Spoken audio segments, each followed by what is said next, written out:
The city was alive with its usual chaos. Horns blared, heels clicked against the pavement. Conversations rose and fell like waves.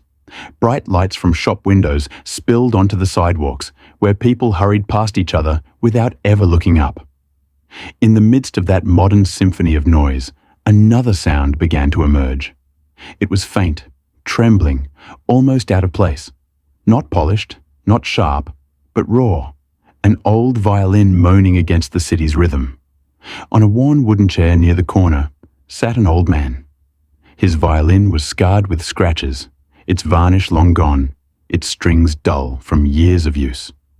Yet, in his frail hands, the instrument still breathed. The old man looked like he belonged to another era. A woolen cap was pulled low on his head. His coat, once thick, was now threadbare, patched in places, barely warding off the winter chill. A grey beard covered much of his lined face, but it could not hide the tiredness in his eyes. His hands shook. Fingers swollen with age and arthritis pressed against the strings. The bow moved unevenly, sometimes squeaking, sometimes catching. But when the notes did ring true, there was something in them that silenced even the wind. He was not playing for money. Not really. He was playing to remember who he once was.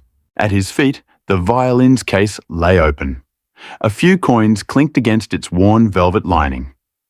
Every gust of wind rattled them together, a sound emptier than applause. People passed without slowing. Some glanced and turned away quickly. Others smirked, whispering to companions. A young boy tugged at his mother's sleeve. Boy. Mum, why is his violin so broken? Mother hushed.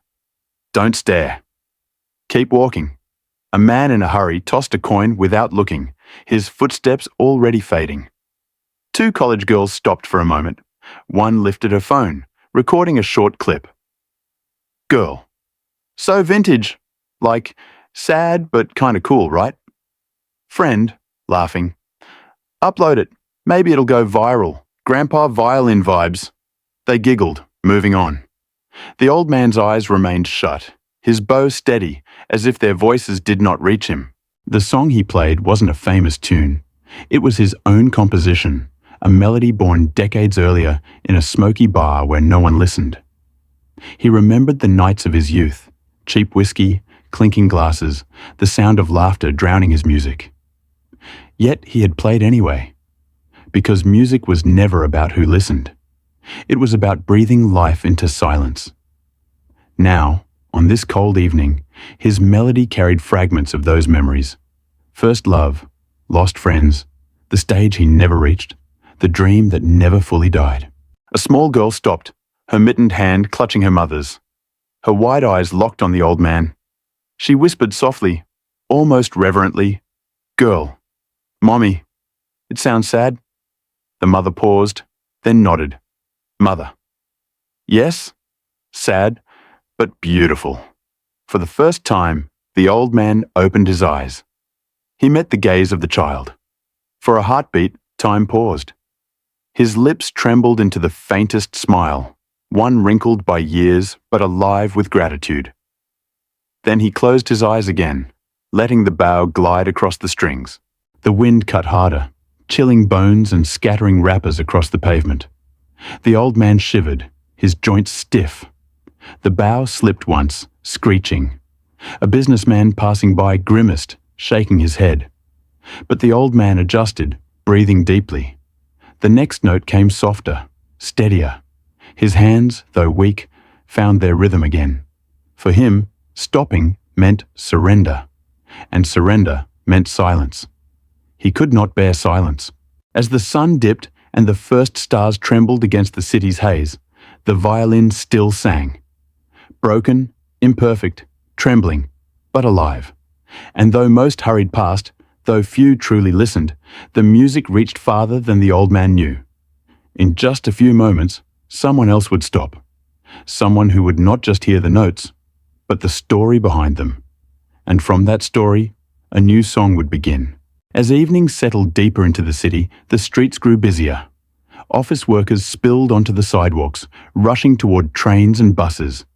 The hum of conversations rose, blending with honking horns and the distant bark of street vendors. The old man's violin cut through, fragile and wavering. It was not powerful enough to dominate the chaos, but it lingered like smoke, curling in corners, brushing against ears whether welcomed or not. Some glanced, frowning at the sound. Others ignored him altogether, walking past as though he were invisible. A group of teenagers stopped nearby, smirks spreading across their faces. One of them whispered loudly, enough for the old man to hear. Teenager 1. Listen, Grandpa thinks he's at Carnegie Hall. Teenager 2, laughing. More like Garbage Hall. They burst into laughter. Another mimicked playing an imaginary violin, squeaking exaggeratedly. Teenager 3. Eek! Eek! That's what he sounds like. Their laughter stabbed through the music. The old man's bow faltered for a moment. His fingers pressed harder against the strings, as if clinging to the only dignity he had left. Narrator, slow, pained. To mock an old man is easy. To silence him takes only cruelty. But to keep playing after mockery, that requires courage. The old man closed his eyes tighter and drew the bow again. The notes trembled, but they continued. 2 men in suits passed by, one shaking his head. Man 1. What a waste of space. Shouldn't he be in a shelter instead of making this racket? Man 2. Maybe he's hoping for pity money. Pathetic. Their polished shoes clicked against the pavement, fading quickly. The old man heard every word. His chest tightened, but he refused to stop. His song shifted, darker now, filled with the weight of humiliation. A woman walking a small dog paused nearby. The animal barked, startled by the harsh sound of a squeaky string. The woman frowned. Woman, you're scaring my dog. Could you please stop? The old man opened his eyes, lips parting as if to answer. But he said nothing. Instead, he lowered his gaze, and the bow moved again. The melody pressed forward, fragile yet stubborn. The woman huffed, pulling her dog away. He had no words to defend himself. He had only music. And so, he spoke with notes that no one wanted to hear. Not everyone was cruel. A homeless man with a ragged coat shuffled over, dropping 2 quarters into the case. He nodded once. Homeless man. Play on, old friend. The street's quieter with you in it. The old man met his eyes, and for a fleeting second, there was kinship. 2 souls surviving in different ways, yet sharing the same invisibility. The melody softened, warmer for a moment, as if thanking him. As the bow glided, the old man's mind drifted back again. He saw himself younger, on a stage in a smoky bar, playing this very tune. People then had laughed too drunk to care, too distracted to listen. Yet in the corner of that bar had sat a woman with kind eyes. She had been the only one who listened, the only one who clapped when the song ended. She was long gone now, but in every note, he played for her. Sometimes music is not for the many. Sometimes it is for one memory, one ghost, one love. A sudden gust of wind scattered trash across the sidewalk. The violin's sound wavered, nearly drowned by the clamor of a passing bus. A man shouted over the noise. Stranger, get off the street. Nobody wants to hear that noise. Others nodded in agreement as they hurried by. The old man's eyes remained shut. His bow trembled, but he held the note longer, forcing it to rise above the chaos. And still, he played, because to stop would be to admit that the world was right. And he could not allow that, not tonight. The laughter, the insults, the indifference, all blended into the evening air. Yet the violin remained. Weak, cracked, imperfect, but unbroken. The street mocked him, but the music carried farther than they knew. Among the countless footsteps, one pair was already slowing down, listening differently. Among hundreds of rushing steps, one pair slowed. A man in his mid-30s, coat draped stylishly, headphones around his neck, paused near the corner. He was tall, confident, his hair neatly styled, a leather satchel hanging at his side. His name was Daniel Carter, a music producer known in the city for discovering hidden voices. Daniel usually ignored street sounds. But tonight, something pulled at him. The notes were not clean. They cracked, they wavered, they broke. Yet beneath the roughness, he heard something unmistakable. Soul. Sometimes talent is not in perfection. It is in persistence. Daniel removed his headphones, letting the raw sound reach him. He stood still as others brushed past, irritated at his sudden stop. His eyes locked on the old man hunched over his violin. The bow scraped again, and most would have cringed. But Daniel leaned forward slightly, listening past the floor. He caught the shape of a melody, the emotion hidden beneath trembling fingers. Daniel, softly, to himself. This isn't noise. This is a story. A passerby noticed Daniel standing there. Stranger. You actually listening to that racket? Daniel didn't look away. Daniel. It's not racket. You're just not hearing it. The stranger scoffed, shaking his head before disappearing into the crowd. Daniel stayed rooted. Years of producing had trained Daniel to hear what others missed. Beneath the shaky intonation, he heard phrasing, an instinctive musicality impossible to fake. Every pause, every lingering note carried weight. It was as if the violin was translating a lifetime of pain and memory. Daniel's chest tightened. He remembered being a boy, listening to his grandmother hum lullabies in a tiny kitchen. It wasn't about skill. It was about heart.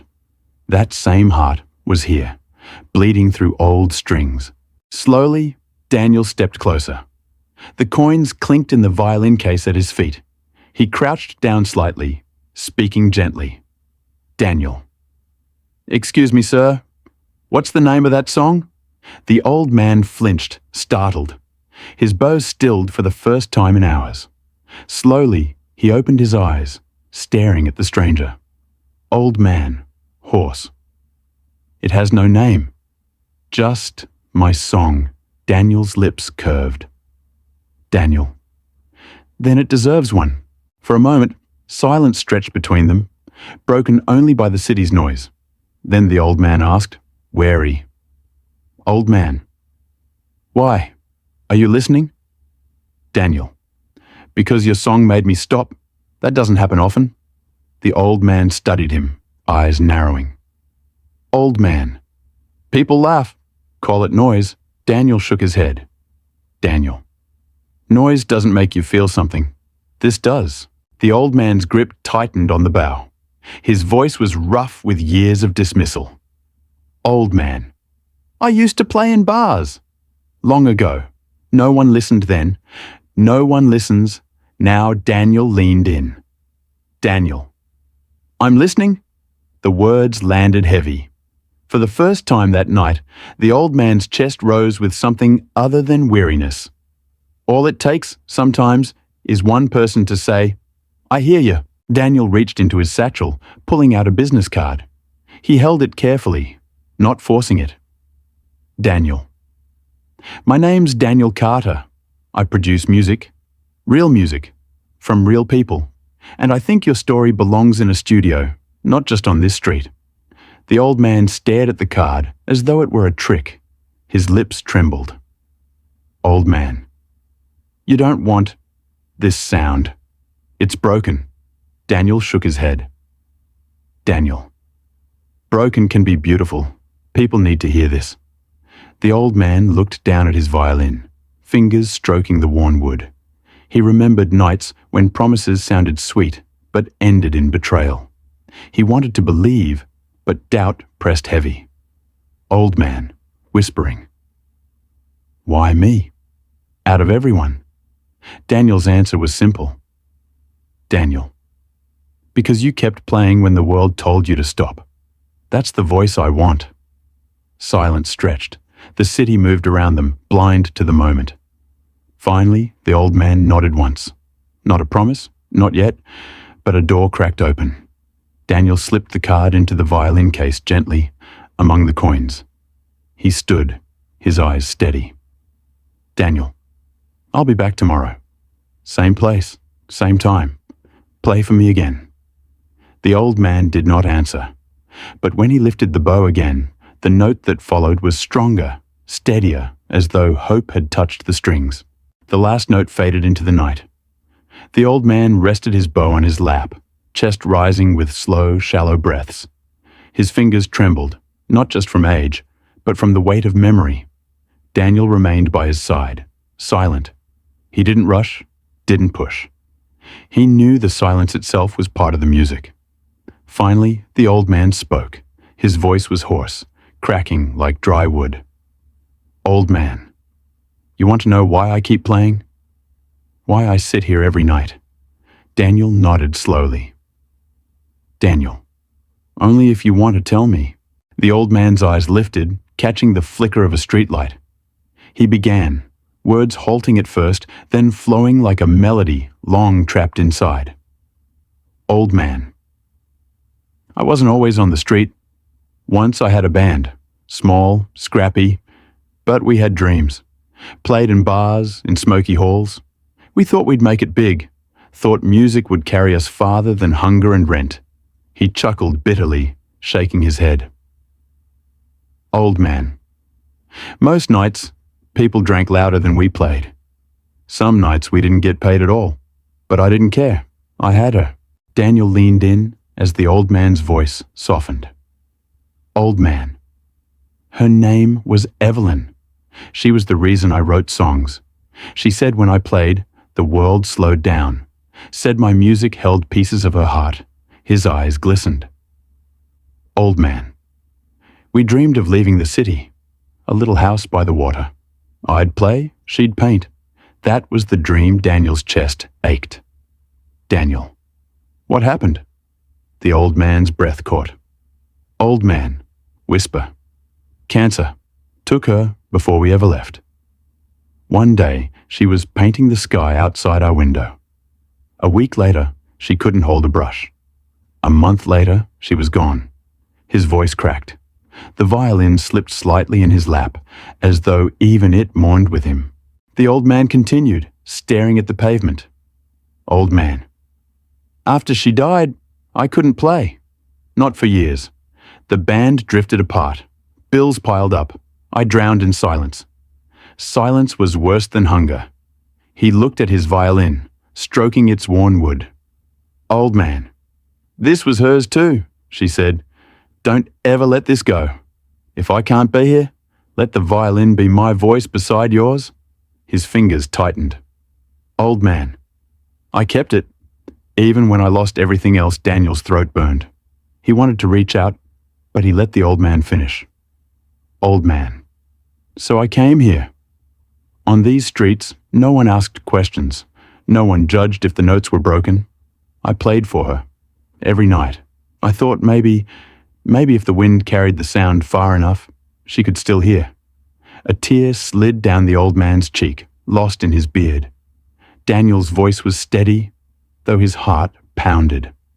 Daniel. You're not just playing for her. You're playing for all of us who've forgotten how to listen. The old man looked up sharply, eyes wet but searching. Daniel. Evelyn heard your soul, and tonight, so did I. If you let me, I'll help the world hear it too. The old man shook his head slowly. Old man. I'm just an old man with an old violin. People laugh. Who would buy a song from me? Daniel leaned closer, his voice firm. Daniel. Not everyone. Just the ones who need it. Music isn't about who laughs. It's about who listens. And I promise you, there are people out there desperate to hear this. For the first time, the old man's posture eased. The doubt didn't vanish, but a flicker of warmth glowed behind his eyes. Old man, softly. If Evelyn were here, she'd laugh. She'd say, I'm crazy to believe again. Daniel smiled. Daniel. Then let's be crazy together. The old man chuckled through his tears. For the first time that night, the sound of his laughter mingled with his music. Daniel leaned forward, his eyes locked on the old man. Daniel, I don't just want to listen on this street. I want to record you, your violin, your story. Let me take you to my studio. The old man blinked, startled. His hand trembled on the bow. Old man. Studio? You mean real microphones, lights, machines? Daniel nodded with a small smile. Daniel. Yes, the same room where singers and bands record. Your music deserves the same. The old man shook his head slowly, disbelief clouding his face. Old man. I'm not ready. I'm no star. I'm a relic. Daniel's voice softened but remained firm. Daniel. You're more than ready. You've lived the songs everyone else pretends to write. Trust me. Let me help you share it. The old man's eyes dropped to the worn violin in his lap. His fingers caressed its scratches like old scars. Old man, whisper. This violin, it's all I have left of her. If I take it there and fail, it would be like losing her twice. Daniel leaned closer. Daniel. You can't lose her twice. She's in every note you play. The studio won't erase her. It will carry her further. Silence stretched. Finally, the old man exhaled, a shaky breath surrendering to possibility. The next evening, Daniel returned with his car. The old man hesitated at first, violin case clutched tightly. People on the street watched in confusion as the shabby figure climbed into a sleek vehicle. It was the same man, the same violin. But tonight, destiny was the passenger. They drove across the city, past glowing towers and neon lights, until they reached a modest building with a sign, Carter Studios. The old man stepped into the studio slowly, his breath catching. The walls were lined with foam panels. Guitars gleamed on stands, cables coiled like veins on the floor. A large microphone stood in the center of the recording booth, waiting like a silent audience. Old man, awed. It smells different, like possibility. Daniel chuckled. Daniel. It smells like music in the making. Daniel guided him into the booth. A chair was placed in the center, lights dimmed softly. The old man sat down, violin across his lap. Engineers adjusted microphones, headphones, levels. He fidgeted nervously. Old man. All these wires, it feels like too much. Daniel's voice came through the intercom, calm and grounding. Daniel. Ignore the wires. Close your eyes. Pretend you're back on your corner. Just you, the violin, and Evelyn. The old man's grip steadied. He nodded once. He lifted the bow, closed his eyes, and began. The first note cracked. The second wavered. But by the third, his soul poured through. The microphones captured every tremor, every breath. What the crowd called noise, the studio preserved as truth. In the control room, Daniel leaned forward, eyes wide.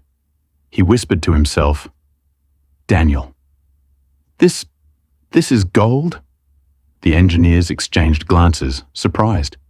The old man's technique wasn't perfect, but his raw emotion filled the room like light, seeping through cracks. Halfway through the piece, the old man's bow faltered. He lowered it, tears streaking his cheeks. Old man, choked. I can't. It feels too big. Too many ears, even if no one's here. Daniel rushed into the booth. He crouched down, meeting the old man's eyes. Daniel, you're not playing for the world right now. You're playing for her, for Evelyn. Forget the rest. The old man clutched the violin tighter, nodding through tears. He began again. This time, the music flowed freer, warmer. Notes rose and fell like waves, carrying grief and love together. His eyes stayed shut, but his face lifted as though he saw her again, smiling, painting, listening. The studio seemed to hold its breath. Every note was a confession, a prayer, a memory reborn. When the final note faded, silence filled the booth. Then, through the intercom, Daniel's voice broke the stillness. Daniel, softly. That was beautiful. The engineers clapped quietly, moved despite themselves.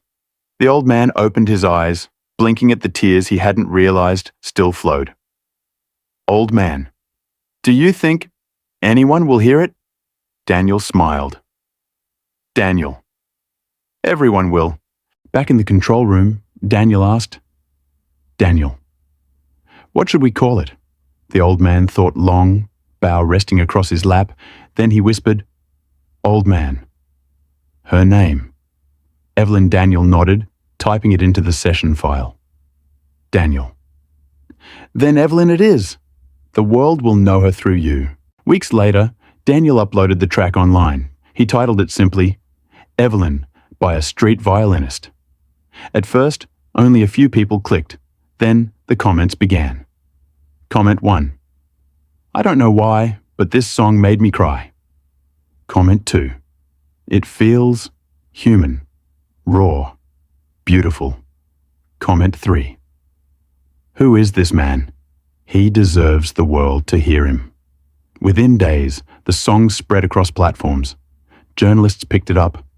Blogs wrote about the mysterious old violinist discovered on a city street. Radio stations began playing it late at night, introducing it as the melody that heals. Daniel arranged a small interview in a local radio station. The old man sat nervously before the microphone, his violin resting on his lap. Host. Sir, your song Evelyn has touched millions. How does it feel? The old man cleared his throat, voice trembling. Old man. It feels like she can hear me again. Like Evelyn isn't gone. As long as someone listens, she's still here. The host's eyes glistened. Host. And what would you say to those who mocked you on the streets? The old man smiled faintly.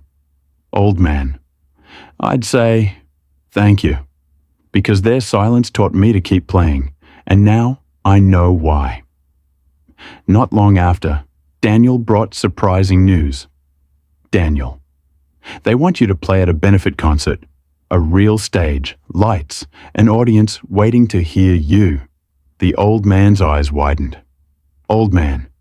A stage? I haven't stood on one in decades. Daniel. Then it's time. The night of the concert, the old man stood backstage, violin in hand. The roar of the audience beyond the curtain terrified him. His knees shook. He whispered softly, Old man. Evelyn, walk with me. Daniel touched his shoulder. Daniel. She already is. The curtain lifted. The spotlight hit. The audience fell silent. The old man raised his bow and began.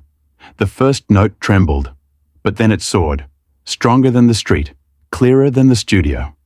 Every ounce of grief, love and endurance poured into the hall. Some audience members closed their eyes, tears slipping down their cheeks. Others held their breath, afraid to miss a second. It was not just music. It was survival, memory, devotion.